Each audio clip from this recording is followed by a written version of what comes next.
Hybe ou Big Hit pour les plus anciens et l'agence à qui on doit BTS. Faut savoir que l'agence elle a été créée en février 2005 par Bang Si-hyuk. Excusez-moi si j'ai pas trop dire son prénom, ne me jetez pas la pierre, soyez indulgents s'il vous plaît. Du coup, c'est grâce à ce grand homme qu'on a pu avoir nos 7 garçons, étant donné que c'est lui qui s'est chargé de les recruter, de faire les auditions. D'ailleurs, le premier qui a été appelé, du coup, c'était RM, pause 2 minutes, et on se souvient du fait que de base, son blast, c'est Rap Monster. Pardon, mais moi aussi, à sa place, j'aurais changé d'idée en cours de chemin. Après avoir recruté RM, le deuxième membre qui rejoint l'agence, c'était Suga. On va encore se poser et critiquer leur prénom par pitié. Dites-vous qu'à l'ancienne, le nom de scène de Suga, c'était Gloss. Comment tu veux imaginer percer dans le rap? Ton blast, c'est Gloss. En fait, passons. Puis par la suite, J-Hope, Jin, Jungkook et V sont entrés dans le groupe. Et en petit dernier, on a Jimin qui est arrivé 20 ans après la guerre. Un peu comme la cerise que tu mets au-dessus du gâteau, comme on dit, le meilleur pour la fin. Ils débutent en juin 2013 avec leur album Too Cool for School, l'album qui a été porté par le single No More Dream. Ils démarrent par leur style inspiré du hip-hop des US. Il faut savoir qu'à leur début, c'était un petit peu compliqué étant donné que Big Hit était une petite agence et que les gens ne la connaissaient pas trop, elle avait pas trop d'influence. Elle n'avait pas les moyens de promotion qu'ils ont à l'heure actuelle, justement pour les promouvoir. Donc c'était un peu chaud. Ils n'avaient pas trop de temps d'écran, ils laissaient pas trop être sur le devant de la scène, on n'avait pas trop confiance, etc. Donc c'était vraiment chaud à ce niveau-là. Et en plus de ça, pour ceux qui connaissent le monde de la K-pop, vous savez très bien que quand tu viens de commencer, t'es loin d'être riche et bien loti. Hein. Ils étaient à tête dans une petite chambre, voilà. Ils vivaient la vie de pauvre. Voilà, ils vivaient notre vie actuelle là, c'est ça même, eux, ils vivaient là. Donc bon, croyez en vos rêves. Puis rapidement, ils ont enchaîné avec le P Are You Late To, porté par la musique No. Pas de répit pour les garçons, étant donné qu'ils enchaînent en 2014 avec un mini-album que j'aime beaucoup, qu'il est d'autre que School Love Affair, qui contient une de mes musiques préférées, qui est Boys in Love.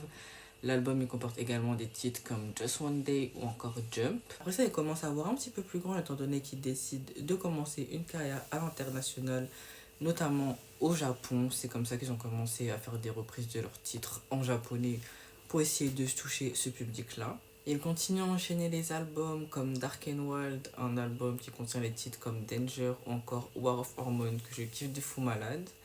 Et ils continuent à drop.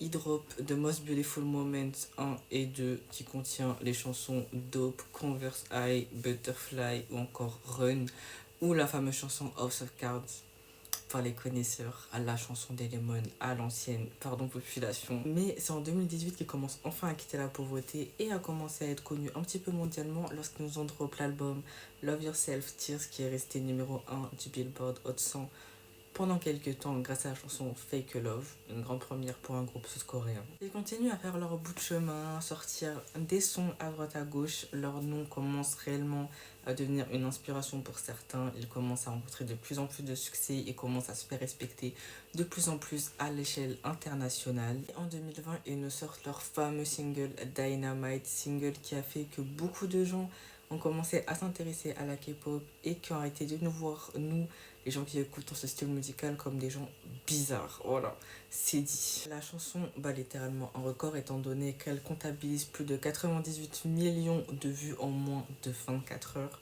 Je ne sais pas si vous vous rendez compte de la dinguerie. 98 millions de vues en 24 heures. C'est-à-dire qu'on était tous là à drop dès que la chanson allait sortir. Ça a cliqué à fond sur YouTube.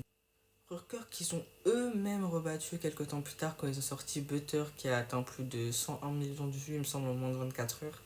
Bref, les mecs, ils sont en compétition avec eux-mêmes. Ils ont plus rien à prouver à cette période de leur vie. Mais malheureusement, vers 2022, ils font une petite pause pour pouvoir partir faire leur service militaire.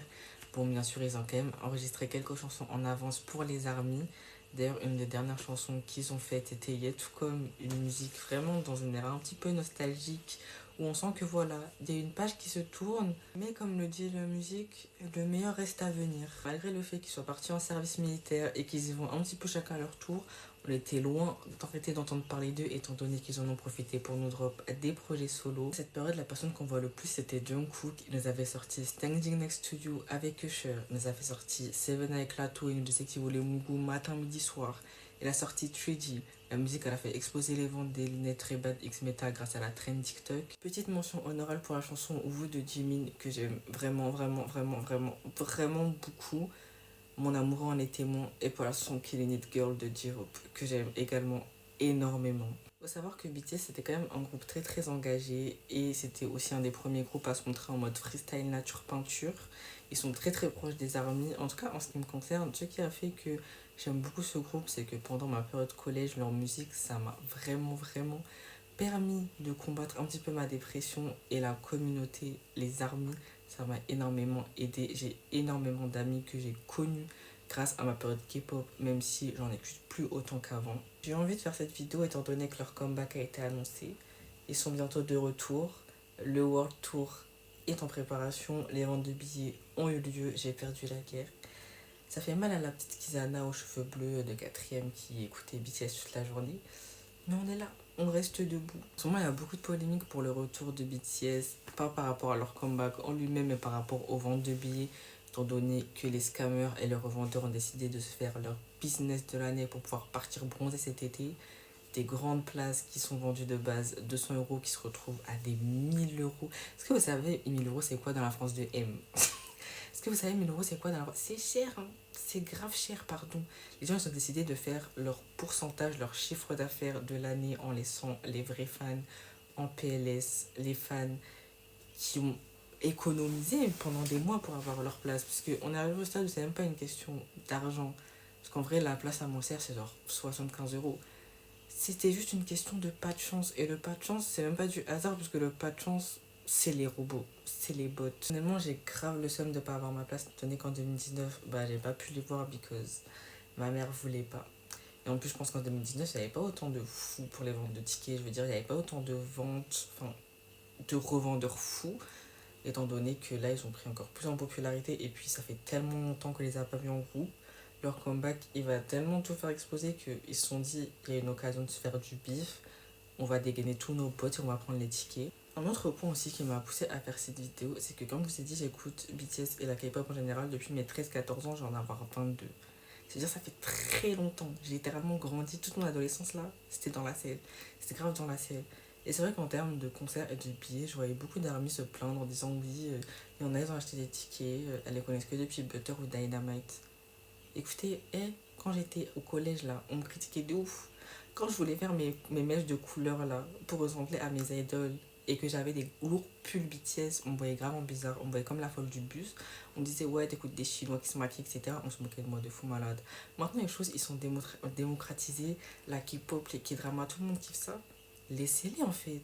Vous devrez juste être heureux qu'ils puissent kiffer leur musique sans se faire critiquer comme nous on s'est fait critiquer. Soyez un peu solidaires. Pourquoi vous essayez de bully les gens là comme nous on se faisait bully? Je suis désolée en fait. C'est pas ça qu'on cherche ici. On est dans la. On est pisse. On s'aime, je suis désolée. Bon, du coup, ma vie, c'est une fin de vidéo. Je t'invite à liker, à partager, à commenter si ça t'a plu et à me suivre également sur TikTok. Je t'invite aussi à me dire si t'as eu des places pour le concert, parce que moi non, et j'arrive toujours pas à m'en remettre. Mais en tout cas, gros bisous, je vous laisse. À la prochaine.